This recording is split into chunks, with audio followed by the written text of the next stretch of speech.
j'espère que je vais y arriver, je vais tout donner, vous me connaissez. Je vais me connaître, mec, jusqu'au bout, je vais tout donner, gros.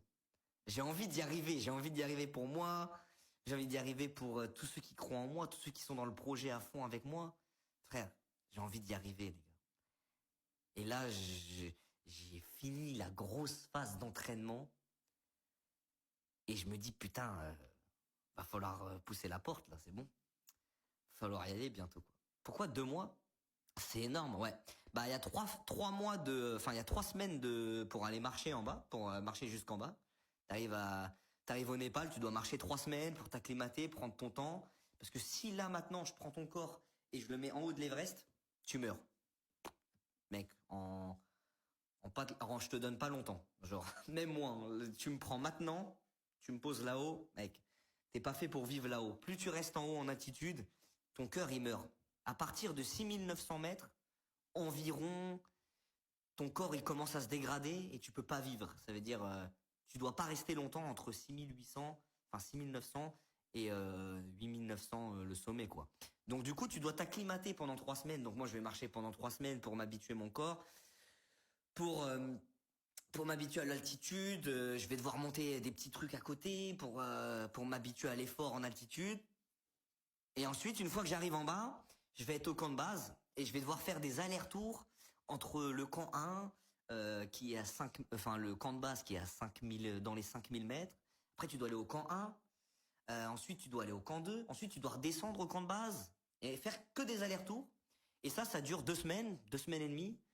Et après, tu dois attendre la fenêtre météo pour monter l'Everest. Parce que dans l'année, t'as que 3, 4, 5 ou 6 jours où tu peux monter l'Everest. En tout cas, pour des mecs comme moi. Sinon, tu peux le faire en hiver ou quoi, mais avec là, voilà, tes chances sont encore plus moindres. Mais t'as 4, 5, 6, 7 ou 8 jours, ou un jour, ou 2 jours, où le courant de vent en haut de l'Himalaya, en haut de l'Everest, il va vers le bas.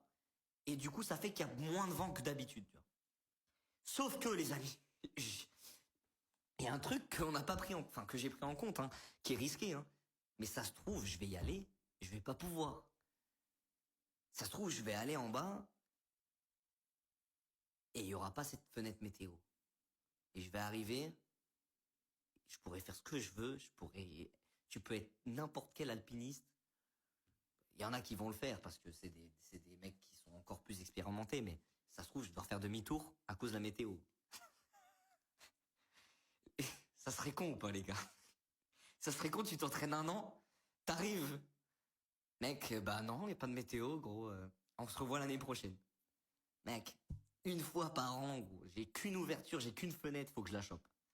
Donc ça se trouve, il y aura qu'un jour, et du coup, il y aura la queue de fou.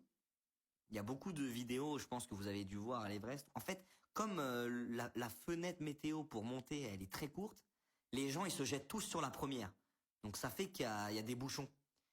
Et après, les jours d'après, si t'arrives et que tu fais les jours d'après, il y a beaucoup moins de monde. Mais les gens se jettent sur la première parce que ça se trouve, il y en aura pas une autre. Donc voilà. Ça, les amis, ça sera l'avenir qui nous le dira.